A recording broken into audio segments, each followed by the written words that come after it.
हाँ भैया, अभी अच्छा अच्छा भैया सुरमा आया भैया, देखने के लिए बहुत अच्छा अच्छा सुरमा आया भैया। ब्रांड का, कंपनी का सुरमा आया। अभी देखो कंपनी का सुरमा आया भैया, देखो अच्छा अच्छा सुरमा है भैया। कौन सुरमा चाहिए ले लो, अभी ऑल न्यू ऑल ऑफर चल रहा है। देखो फॉर फीस में आपका 990 प्लीज में सुरमा दे रहा है। 990 प्लीज में अभी सुरमा दे रहा है भैया। अच्छा अच्छा सुरमा आ रहा है 990 प्लीज में। देखो भैया क्या क्या चाहिए, 990 प्लीज में अभी सुरमा चल रहा है। ये सुरमा किधर आया भैया, मालूम है ना? मालूम है भैया। अब ये सुरमा किधर आया? ये देखो यमन, मेड इन यमन।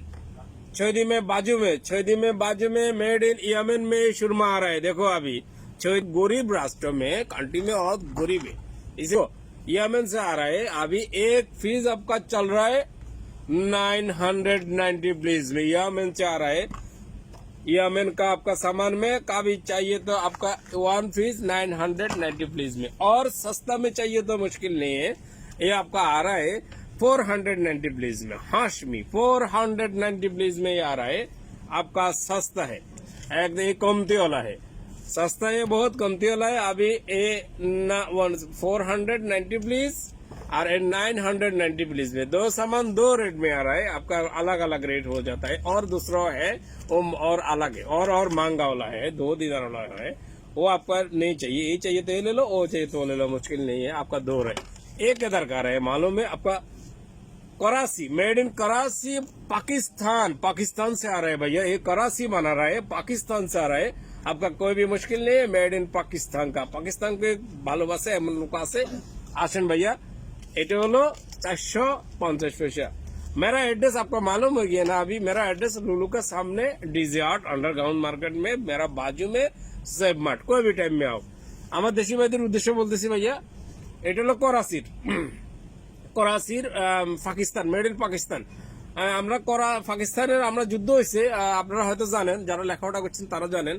আমাদের লেফটেন্যান্ট কর্নেল একজন লোক ওখানে বিমান নিয়ে আসার সময় বিমান ভূপাতিত হই করাচিতে, তাকে কবর দেওয়া হয়েছে।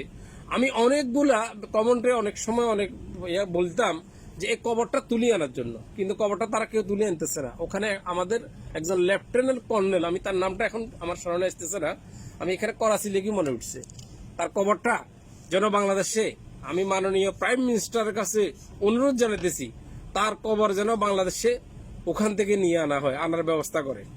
কারণ আমাদের একজন শহীদ মুক্তিযোদ্ধার কবর কখনো পাকিস্তান থাকতে পারে না। কেন এটা থাকবে ভাই? কেন পাকিস্তানে আমাদের কবর থাকবে? কবরটা ওখানে।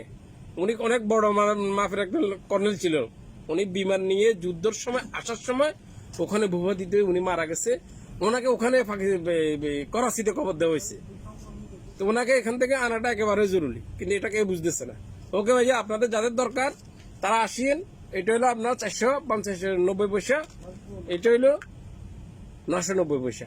আমি কথা অন্যদিকে চলে গেছে, এই জন্য আবলে গেছি। ওকে ভাইয়া, আল্লাহ হাফেজ, বাই বাই।